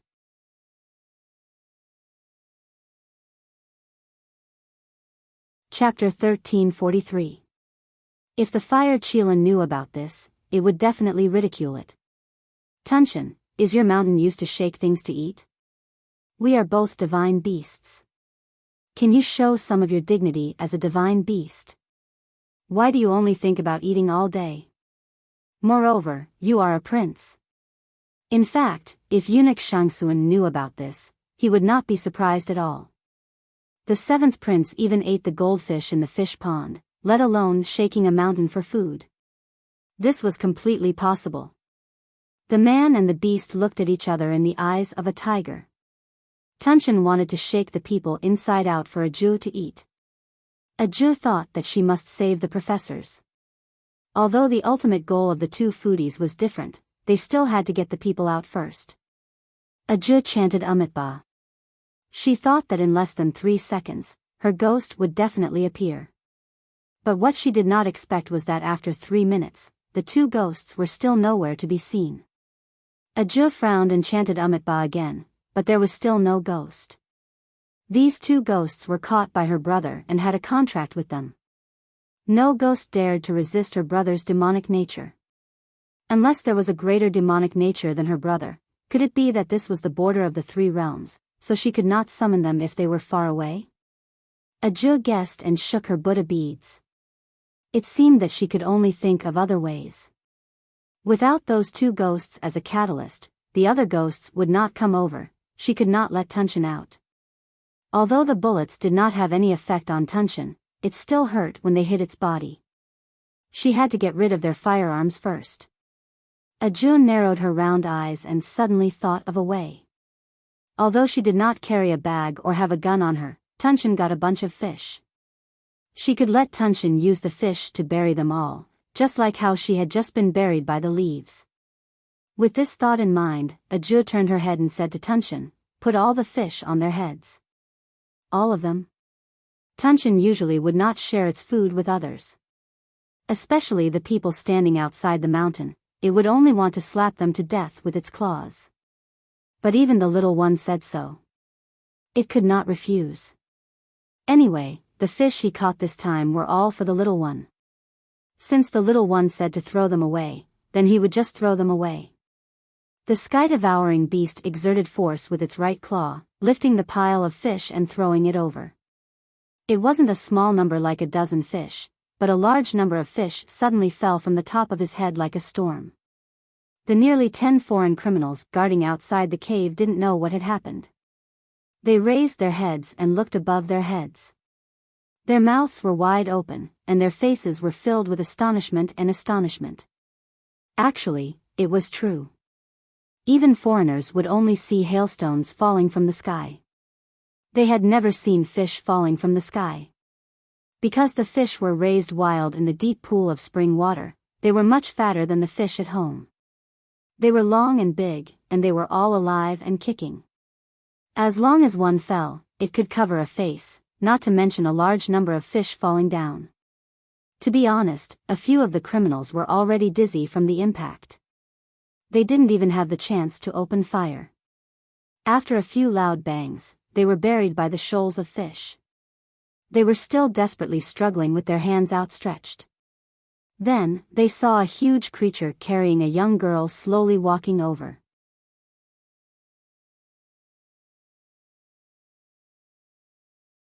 Chapter 1344. The girl was still wearing the military uniform of the Chinese Special Forces. The criminal's first reaction was to shoot. But when the fish fell from the sky just now, the guns in their hands had already been shot away. There were fish all around them, and their bodies were piled up there. Even moving was difficult. The most important thing was, what exactly was this giant thing? Could there be such a huge animal in the world?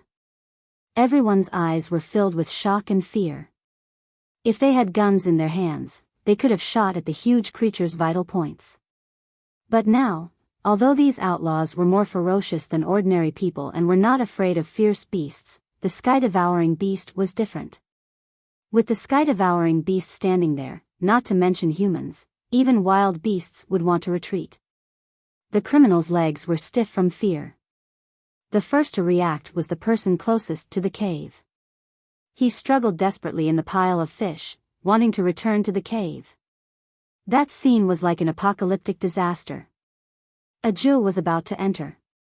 At this moment, the Onmyoji in the cave suddenly narrowed his eyes. There's movement outside. The reason why this group of criminals was able to reach this cave safely and did not lose their lives at the intersection of the three realms was because there was such a Onmyoji guiding them. In fact, the identity of this Onmyoji was not simple. He was a Japanese. When they invaded China, they knew about such an ancient tomb. The secrets of the ancient tomb were hidden in a black painting scroll. It was brought back to Japan by his ancestor. All these years, he had been gathering the wishes of his ancestor and finding many professionals to solve the secrets of the tomb. Finally, he figured out the exact location of the ancient tomb. He was a Onmyoji, and he believed in yin and yang the most. It was said that there was not only a huge diamond treasure here, but also the secret to eternal life. In order to obtain these and strengthen his country, the Onmyoji found a group of famous international criminal organizations. In his heart, the Chinese would always be the sick men of East Asia, and those criminals would call them dogs. In fact, he also thought that it was true. He was very famous in the Onmyoji world, and he had come into contact with many rich people in China. Some people fawned over him like a dog wagging its tail. Of course, when he came to this tomb, there were also people who advised him. The Chinese masters that he invited to study this tomb all said that this place was not to be entered. Not to be entered? What's wrong with that? Wasn't it just a mechanism created by the Chinese? The Onmyoji had never cared about these things. They had even killed all the Chinese masters who knew about this secret. This time, he was able to successfully enter the border because he had funded an archaeology professor, so it was easy for him to avoid some checks. Therefore, Chinese people, as long as you give them a little benefit, they will sell a lot of things for it.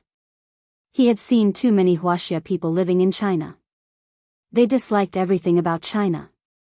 For the sake of a celebrity from a neighboring country, they would curse on the internet. They always felt that their country was inferior to others. When the Yin-Yang master saw this, he knew that he had to use Chinese people to enter the tomb. Therefore, he followed the archaeological team into the Earth region. Of course, in addition to those masters, his friends also warned him that the Huaxia soldiers were not to be trifled with. They told him to be careful. Chinese soldiers? Compared to a Onmyoji like him, he was nothing.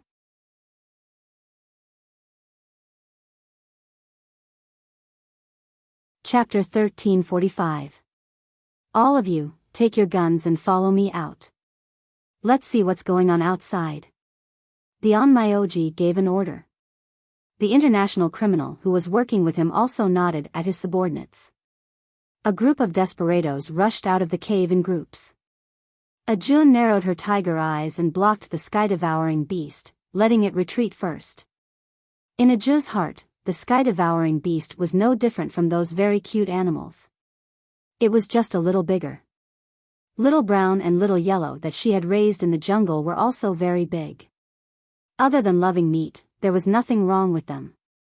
As long as one's martial strength was greater than theirs, they would be obedient. Little Brown was a brown bear, and Little Yellow was a lioness. Aju did not know that they were only obedient in front of her.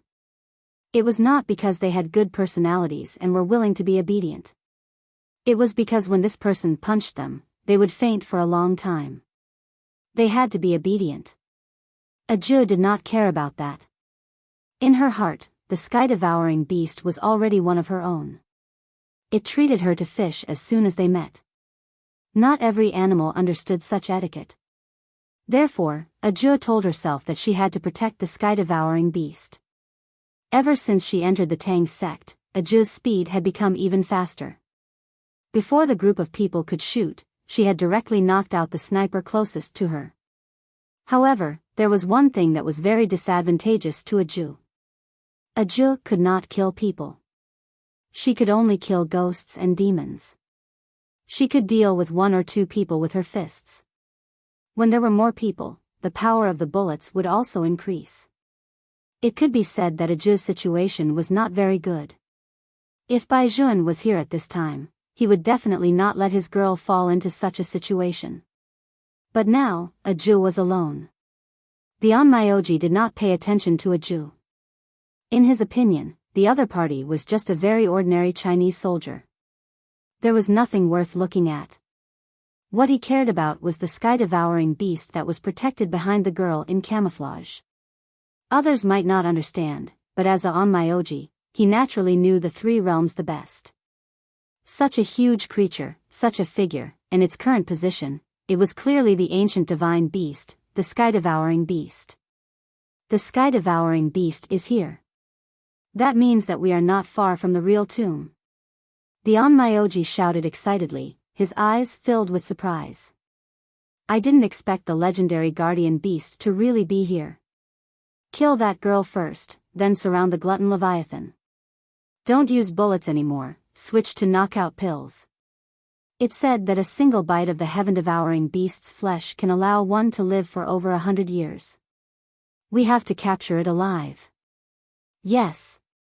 With the instructions of the Onmyoji, the fugitives all aimed their guns at Aju. The heaven-devouring beast seemed to have been provoked by something when it saw this scene. Its originally dark and watery eyes were dyed with a thick scarlet color bit by bit. Other than Aju, no one else noticed the change in Tunshin's mood.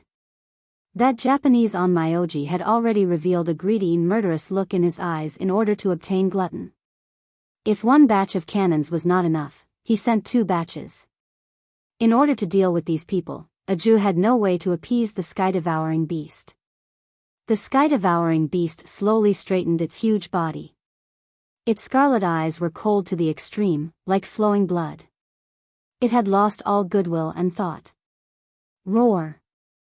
Accompanied by such a loud sound. The entire mountain shook a little. The fish at the bottom of the river seemed to be boiling as they jumped out one after another. The international criminals were frightened by such a scene and wanted to retreat. The Onmyoji snatched the weapon of one of them and ordered loudly, "Don't stop. Kill that girl and weaken the ability of the heaven-devouring beast." Quick. He could tell at a glance that the change in the heaven-devouring beast seemed to be closely related to a Jew. Although the Onmyoji was not sure what the relationship between this girl and the heaven-devouring beast was, her skills still made him feel worried. He had to leave and deal with her. In an instant, a Jew was surrounded by more than 20 gun muzzles. Just as they were about to pull the trigger, a gunshot suddenly rang out. The criminal closest to a Jew was shot in the head. He did not even have the time to react. The other criminals quivered and all pointed in the direction of the gunshot. A tall and slender figure stood there. She was wearing a pure black windbreaker, extremely short leather pants, and knee-length military boots. It was as if she was emitting a domineering aura even from her bones. On her left shoulder was a long impact cannon. She stood on the rock with a faint smile. Her beautiful face, slightly curved thin lips, and waist-length chestnut hair fluttered in the sparks that filled the sky. She was full of arrogance. Handsome and cool. These were not characteristics that a woman should have. But they were vividly displayed on her. Behind her was a group of men. Each of them had a unique appearance. The only thing they had in common was that each of them was holding a gun in their hands. This was a firearms organization, and it was a very standard firearms organization. Obviously, they were the ones who fired the shot just now. When Ajuz saw this scene, her figure paused. Her round tiger eyes were a little bright, but her expression was silly and cute. Mother? Why was she here? With this thought in mind, the white cat jumped onto her head. Its tail swayed back and forth arrogantly, which was very in line with the nobility of the White Fan clan. Was it Xiao Bai who found her mother? Ajuz smiled happily. If it wasn't for the wrong time, she would definitely have jumped into her mother's arms. She hadn't seen her mother for a long time. Under normal circumstances, her father liked to live a life with her mother.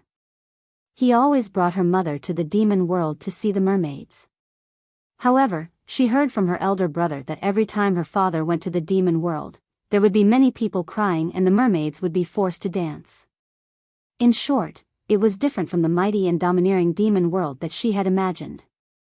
It was also possible that her father was too handsome. Wherever he went, he would make people feel inferior. That was how she understood it. However, Ajuz still did not understand why the mermaids without legs could dance. However, even with her mother in front of her, Ajuz did not forget that she wanted to protect the sky-devouring beast. She turned her body and kicked the person who wanted to shoot at the sky-devouring beast a meter away.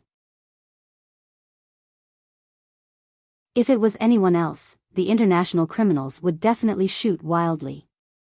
But there was no international criminal who did not recognize the icons on their faces. Ghost. Boss, that's a ghost. One of the criminals grabbed their boss's clothes. Because he was too frightened, he could not stop speaking in a trembling voice. The boss's eyes darkened. He gritted his teeth fiercely and said with a fierce face, "You don't have to tell me. I know."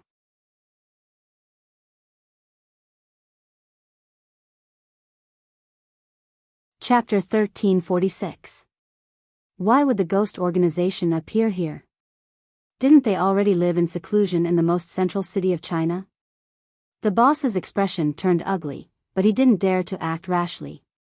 He only shouted, "Mercenary Queen! You saw it too.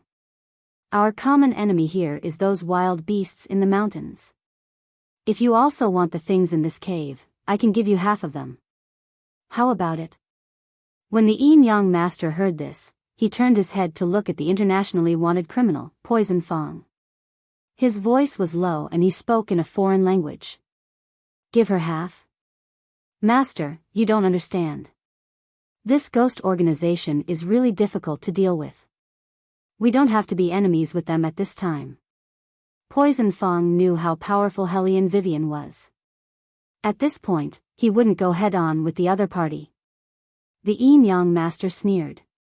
"You're also afraid of Chinese people? I'll listen to you and shake hands with her first. When we're done hunting the glutton, we'll deal with her." The two of them had a good idea. However, before Poison Fong could open his mouth again, Helian Wei Wei opened her mouth in an indifferent voice. She leaped down from the boulder. Her movements were so dashing that even the windbreaker draped over her body fluttered in the wind. She was filled with hostility as she said, "Poison Fong, this cave originally belonged to my great Huaxia. Why are you giving me half of it?" "Heh, what right do you have to say such things?" Poison Fong's expression changed when he heard this. The Yin Yang master spoke on his behalf. "From what you mean, you don't want to cooperate? Why should I cooperate with thieves like you who come to China to steal things?" Helian Vivian casually raised her left hand. With a swoosh, everyone behind her raised the guns in their hands. The Yin Yang master's expression darkened. "Looks like you want to do this the hard way. Mister, from your accent, you must be Japanese." The smile on the corner of Helian Wei Wei's mouth seemed to have never faded. "Let me tell you something. Don't think that you understand Huaxia just because you understand some of our culture. This is not how the saying, 'you refuse a toast only to drink a forfeit,' is used."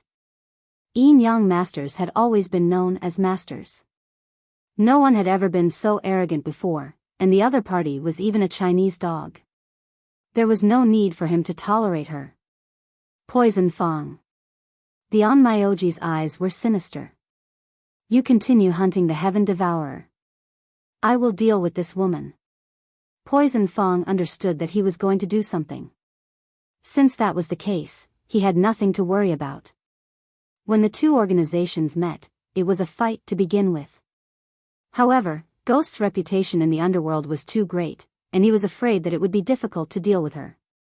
Now, there was nothing to worry about. Thinking of this, he signaled the large group of mercenaries behind him to follow him. Helian Vivian had been keeping an eye on him for a long time. Now that she saw him move, the muzzle of her gun followed him. Although there weren't many people in the Ghost organization, their explosive ability was unstoppable. Poison Fong didn't dare to act rashly anymore. He gave the Onmyoji a meaningful look, clearly saying, "Hurry up and do it." The Yin Yang master narrowed his eyes. With a push of his fingers, he took out 10 small wooden dolls. The eyes of the wooden dolls seemed to be alive as they tilted their heads. A ball of resentment that shouldn't have appeared here instantly soared.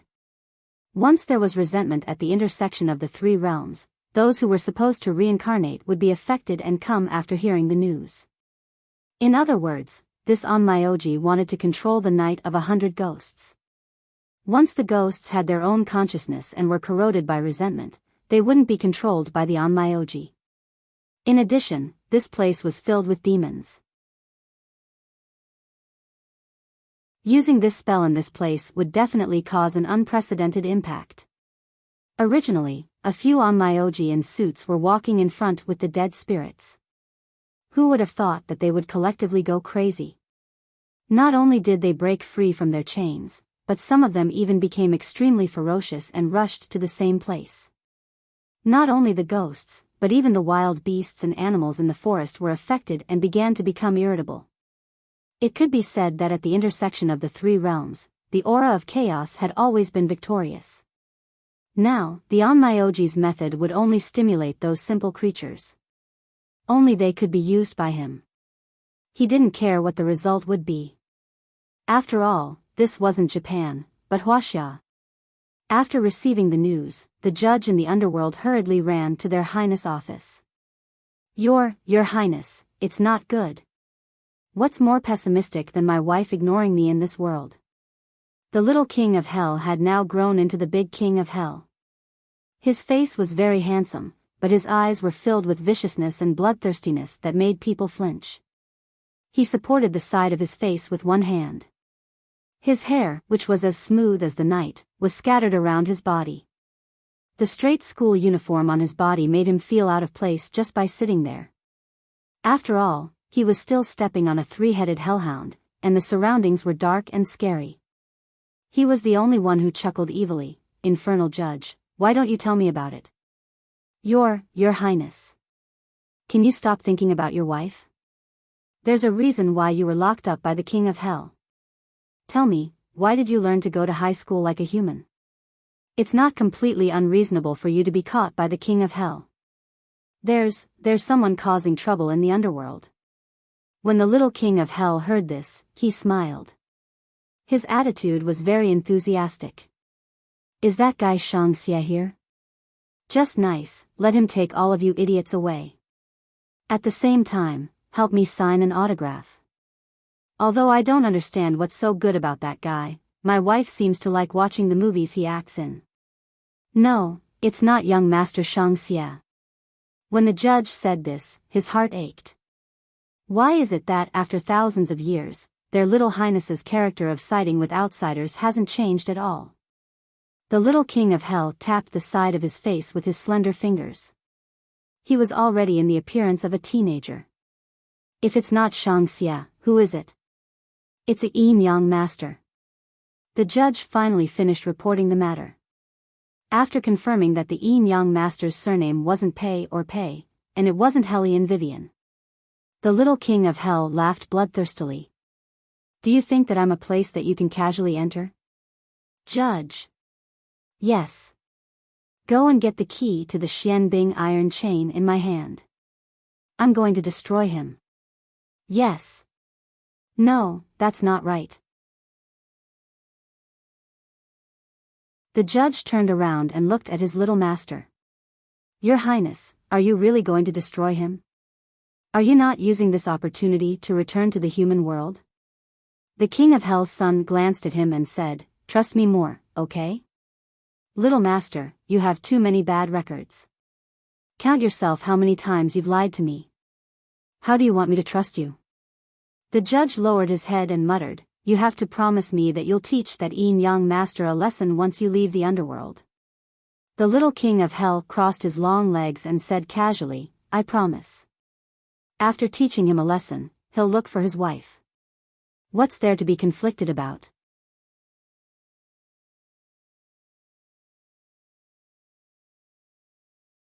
Chapter 1347. When the judge heard Little King of Hell's words, he hesitated for a long time before opening the Xian ice iron chain. After all, the dignity of the underworld could not be lost. If someone was causing trouble above them, they had to take care of it. The resentment array on the ground had already affected many ghosts and made them lose their nature. Even the sky-devouring beast had begun to lose its mind and become very aggressive. If this continued, the sky-devouring beast would very likely kill countless people. The Onmyoji did not care about this. He knew very well that there was a black coffin at the end of the mausoleum. Inside the coffin was the token that could command the divine beasts in the world. After dealing with all these people, he would go in to retrieve the token. At that time, not only would the treasure be his, even the sky-devouring beast would be his. The Onmyoji was very ambitious. Moreover, he was very confident that it would not be a problem for him to deal with this ghost organization with his yin-yang technique. Moreover, there were hundreds of ghosts at his beck and call. Who was he afraid of? The Japanese Onmyoji moved his fingers and chanted. The wooden dolls flew into the air under his control. The faces of each wooden doll were aimed at Hellion Vivian and the others. Poison Fong ran to the left proudly. He thought to himself that with the master covering for him, the ghost was finished this time. But what he didn't expect was that in the next second, Hellion Wei Wei followed closely behind and caught up with him. Poison Fong looked back and saw a large Buddha character appear in front of the girl in camouflage. It emitted a golden light and swept over with a dazzling momentum. Not only did the wooden dolls not have any substantial effect, but there were more or less cracks on them. Under the illumination of the Buddha's light, all of them opened their mouths. It was like the expression a person made before they died. At this moment, the Japanese Onmyoji's lips had started to turn pale. Even his eyes were shaking. He did not expect that the other party would have such a strong affinity with Buddha. Not only that, even her magic was above his. The Onmyoji did not believe that there was someone more powerful than him in Huaxia. He gritted his teeth and deepened the incantation. However, the difference in strength was too great. No matter what he did, it was useless. From the moment a Jew was born, it meant that all these wooden dolls would be shattered. No matter how deep one's resentment was, one would want to flee in fear upon encountering the Buddha's light. When the Japanese made wooden dolls, they would use the most realistic human eyes. It was said that only then would the dolls look more lifelike. In fact, it was because of the presence of human eyes that the endless resentment gathered. The wooden dolls all closed their eyes, which meant that the yin-yang master's magic would weaken. Ajou said to Hellion Vivian angrily, "Mom, hurry up and save the sky-devouring beast." "I'm here." The reason why Hellion Vivian was free to deal with Poison Fang's gunpowder attack was because she knew about the formation and didn't need to do it herself. The Japanese Onmyoji clenched his fists tightly. He didn't expect to meet an opponent in the industry this time. His eyes narrowed even more viciously, and even his face looked gloomier and scarier than usual. He had to admit that compared to the girl, his magic was like child's play. However, the Yin Grudge formation had been formed, and there were 100 ghosts behind him to support him. Every dead spirit would listen to his orders and attack people. No matter how powerful the girl was, she would only become food for this group of malicious ghosts. Not only the girl, but everyone else could forget about escaping.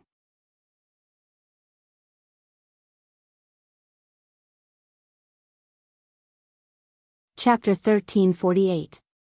But in the next second, something that puzzled the Japanese Onmyoji happened. A slender figure walked over from the flourishing clouds formed by 100 ghosts. Not a single one of those ferocious ghosts dared to approach him. Something seemed to be singing in the distance.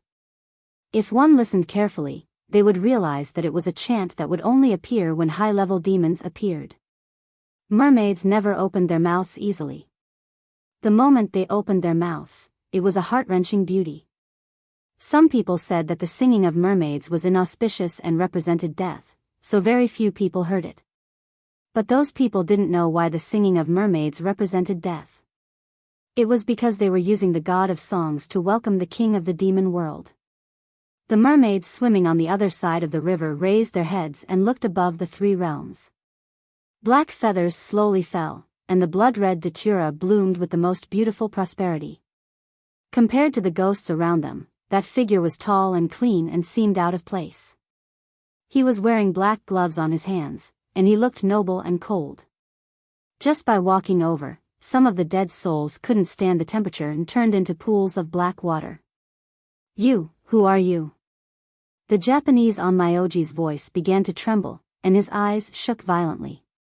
He had never seen anyone with such an ability to move freely among 100 ghosts, as if he was entering and exiting a deserted place. The man's exquisitely sculpted face appeared from the fog. He was handsome and cold as he said in a mocking tone, "You don't deserve to know my name." "His Highness?" Hearing such a title, the Japanese Onmyoji gripped the staff in his hand tightly. No matter who the other party was, he would be the one to win. Even if he wasn't afraid of ghosts, hundreds or thousands of them would be able to subdue him. Just as the Japanese Onmyoji was thinking about this, a chuckle suddenly sounded in his ears. "If I knew you were here, I wouldn't have come up. Great demon, hurry up and fight. After you finish fighting, maintain the balance of the 3 realms, I can go and find my wife." "Ah, right, you should bring that fellow back to the demon world. Release it and let it slip away to eat. At the very least, you have to watch over it. Do you know that it has almost eaten all the fish in the entire Longjiang River? That's a place for the carps to jump through the dragon gate. Now, the fish don't even dare to come here. What carps jumping through the dragon gate? What maintaining the peace of the 3 realms?" The more the Japanese Onmyoji listened to that, the more cold sweat broke out on his forehead. Why did 2 of them appear instead of 1 person? Moreover, these 2 people were not afraid of ghosts. There were indeed 2 people. One was the little king of hell, and the other was Beligaju. Ajou was also a little stunned. She said with a small face, "Father." Beligaju glanced at her and reached out to rub his daughter's head. His voice was very calm. "Bai Juan and the others are behind me." Ajou nodded and took the opportunity to complain, "This person bullied mother just now." When Baligaju heard this, a cold light suddenly appeared in his deep and calm eyes. Even the ground under his feet seemed to have been frozen, emitting a faint mist. That kind of evil aura made the Japanese onmyoji increase the resentment in his hand. All the ghosts in the world, go. Go and devour all of these living people. Only in this way will you be reborn forever.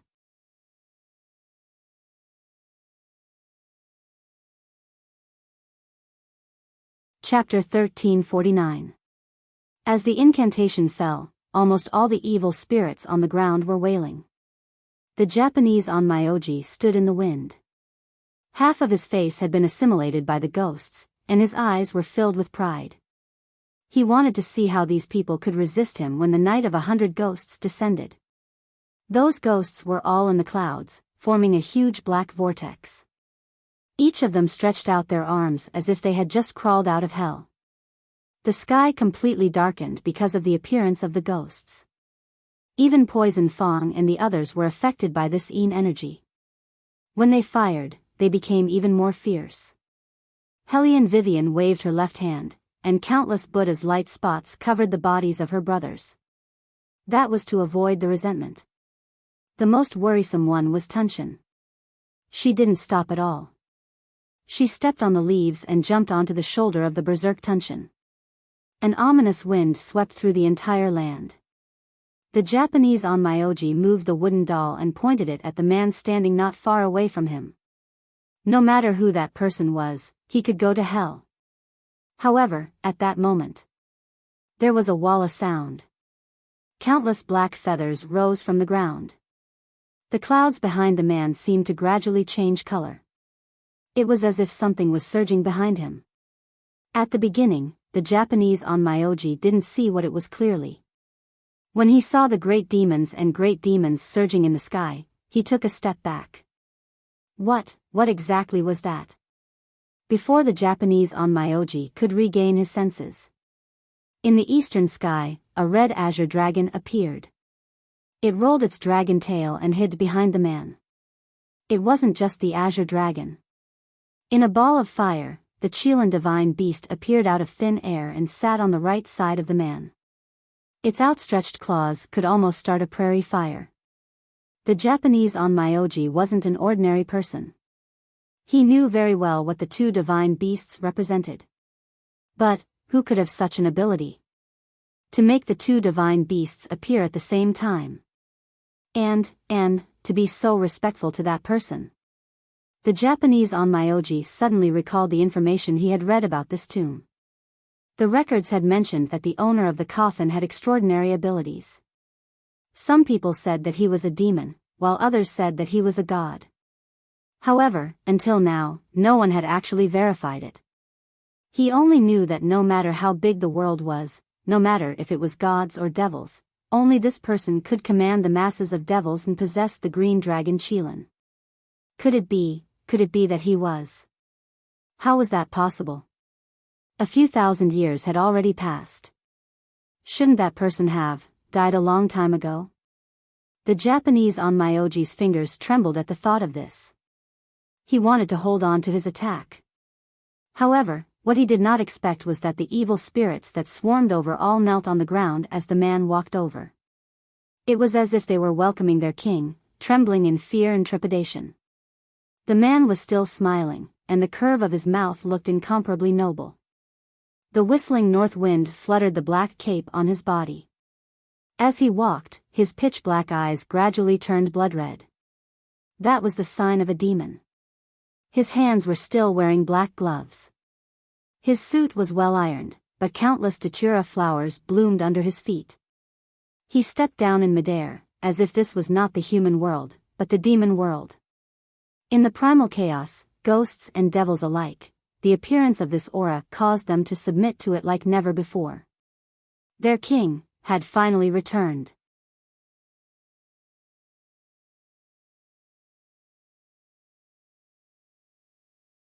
Chapter 1350. The Japanese onmyoji could no longer move. His entire body froze on the spot. He watched as the evil spirits, who were supposed to be under his command, turned their heads, and each of them aimed their gazes at him. The Japanese onmyoji was so scared that his face turned pale. He kept begging for mercy, "No, don't come over." However, it was already too late. A group of evil spirits surged forward, not even leaving his soul behind. He, who had mocked that there was no one in this land, was really torn into pieces. His wooden dolls were turned into a pile of debris when Beligaju approached. The Japanese onmyoji thought that he was invincible. Before he died, he only regretted that he had set his mind on this ancient tomb. However, it was already too late. The pain spread throughout his entire body, and even his spirit was completely devoured. He was the one who suffered the consequences of his own actions. When Bai Juan and the others arrived, this was the scene they saw. He did not look at the ghosts. Instead, he pulled Aju into his arms. His fingers trembled as they turned into thousands of words. His voice was still hoarse. "Everyone else, listen up. Enter the cave and rescue the hostages." Bai Juan was always so righteous and awe-inspiring. His decision was not wrong. No matter how handsome a certain highness was, it was not suitable for him to save people. Who knows, he might even want to kill whoever he sees entering the mausoleum. After all, in his heart, there had never been anyone else. Now that Bai Juan was here, he gave up on the idea of killing them all. He lifted his eyes and looked at the irritable sky devouring not far away with his deep eyes. With a flash of his body, he disappeared in front of everyone's eyes. The little king of hell was still sitting on the rock, smiling evilly. With the Bai family and the great devil around, the matter was more or less settled. He took a look and the mission was completed. Since that was the case, he could leave in a while. However, he did not know how much of Sky Devouring's consciousness was left. In the clouds, Hellion Vivian was still climbing on the back of Sky Devouring. At this moment, Sky Devouring was completely different from when it was carrying Aju. Its eyes were filled with killing intent. It slapped its claws and knocked down one tree after another. It looked like it was about to head towards the mausoleum. In a sense, the heaven-devouring beast was indeed a tomb guardian beast. Anyone who approached its master's mausoleum would know that the only way was to die. In the eyes of the Tunshin, there was no distinction between Chinese and Japanese. The sound of gunfire was the trigger, and the curse of the onmyoji completely made it lose its clarity. There was only one thought in its mind right now, and that was to kill all the humans who approached the tomb. In the beginning, Poison Fong and the others were still able to hold on, but after 100 ghosts retreated, every member of the ghost organization's gun skills were above theirs. More than half of the people around them had died. Poison Fong still wanted everyone to return to the mausoleum and take a few hostages. He didn't expect that his escape route had already been blocked. They all recognized the uniforms of the Chinese soldiers. The problematic unit and the ghost organization surrounded Poison Fong's group, forcing them to surrender. Without the attack of gunfire, Hellion Wei Wei could finally free her hands and focus on stopping the sky-swallowing beast. Like Aju, Hellion Vivian didn't want Tunshin to get hurt. However, it was obvious that Tunshin could no longer control itself. It shook its head and wanted to throw Hellion Vivian out. Hellion Vivian propped herself up with her arms and flipped around in a very handsome manner. With a turn of her body, she stood in front of Tunshin. The north wind blew at the hem of her clothes, and as it fluttered in the wind, she faced Tunshin's claws without the slightest intention of dodging.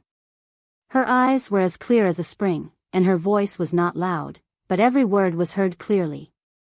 "Shao Qi, it's me, your third sister-in-law."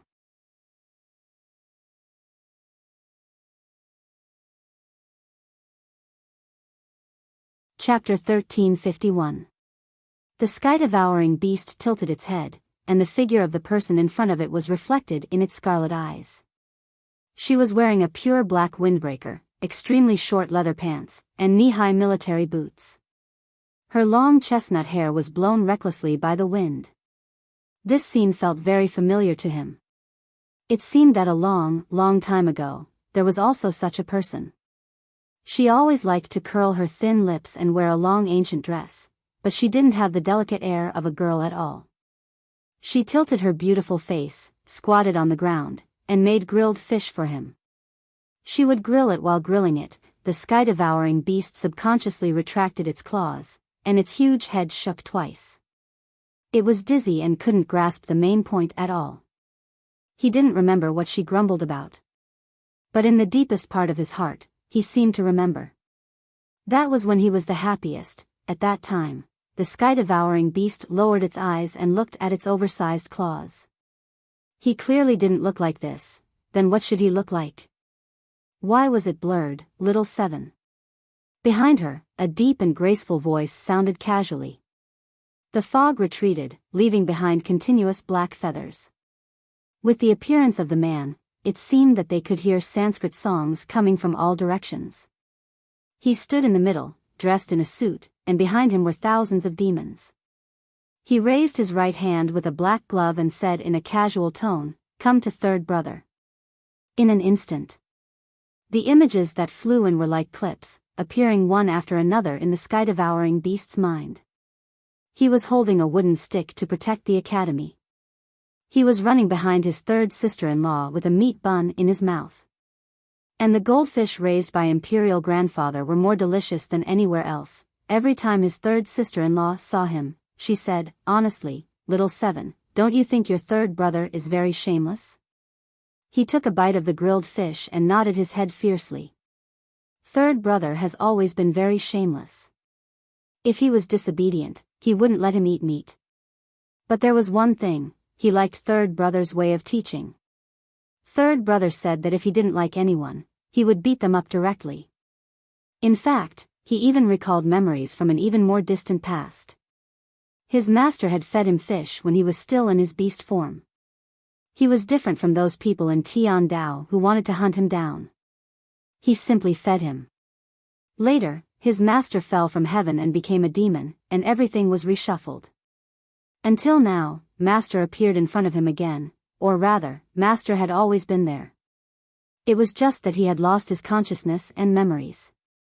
Now, the sky-devouring beast looked at its claws and shook its huge body. The blood in its eyes faded bit by bit. His footsteps towards Beligaju and Hellion Vivian also changed. As his body gradually shrank, a pair of ferocious black eyes appeared. There was not a single strand of hair on its round head. It was still holding half a fish in its mouth. Its cheeks were bulging, and its lotus-like calves were exposed outside of its white training clothes. It ran toward Bailey Jia Ju and Hellion Wei Wei, opened its mouth, and spat out the fish. The fish was not dead yet, and it rolled twice on the ground. Third brother, third sister-in-law. Little Seven didn't forget to stretch out his bald head, asking to be caressed. When Hellion Vivian saw this, she smiled gently and hugged the little one, her eyes dark. Little Seven stood in Hellion Vivian's arms with a domineering expression. Beligaju was standing next to him.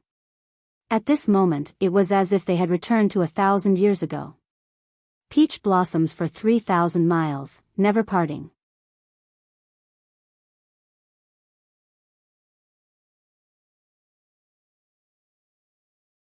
Chapter 1352. On this day, the Chinese border guards successfully rescued 21 hostages. Among them were university students and archaeology professors. Most importantly, they captured the international statistical criminal, Poison Fong, alive and completely crushed a huge drug trafficking organization. Not only that, but this operation also once again showed that China was not a country where anyone could come and go as they pleased. They had the most powerful armed forces and the most fearless special elites. They could be gentle and elegant, and peace was the priority. But don't forget, when necessary, they would also pick up guns and sweep through everything. This was the current China. And for Aju, after carrying out the mission, the biggest gain was to see her ninth imperial uncle. Little Chi walked in front while Aju told him where the food was delicious. After listening for a long time, Little Chi picked up a wooden stick angrily and said seriously, "There's no meat." This was indeed the case. In the end, Aju directly made a bowl of noodles for her seventh imperial uncle and told him, This is the greatest invention of humans in the field of food. You can eat whatever flavor you want. Braised? Seafood? Something fresh? I usually eat fresh vegetables. Seafood? Is there fish in it? Little Chi scratched his bald head angrily. Aju shook her head and said, "There's no fish, but there's the taste of fish and shrimp." "Then I'll eat seafood." When the two foodies were together, there was no one else. The whole time, they were discussing food. Originally, Bailey Shangxia and Helian Qingshan were in charge of bringing their 7th imperial uncle around to eat, drink, and play. Now, when they saw the two of them, each of them could solve the problem with a bowl of instant noodles. There was no need to go anywhere else. The whole family stayed in the Bai family. That's right, it was indeed the Bai family. In Bailey Shangxia's words, he had to teach Bai Zhuan a lesson. This powerful human-shaped tool was their 7th imperial uncle. Once the Tunshan appeared, he was not afraid that his family would go bankrupt. He would definitely not let it go. Little Chi and Aju had been staying in the semi-open kitchen, waiting for Bai Zhuan to cook noodles for them. Life seemed to have returned to its original simplicity. 3,000 feet below, the demon world was a different path. The river flowed past, bustling as before. On the shore, a slender figure was sitting on the ground. He was holding something that looked like a secret book on how to court a wife. He smiled at the woman who gave him the garland. "What is this?" "The latest edition." Helian Vivian said straightforwardly, "You know, married life needs someone to maintain it. Otherwise, it will not be harmonious. This is the second part.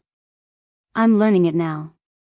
Beligaju replied with an "oh," and the last syllable of the syllable went up casually.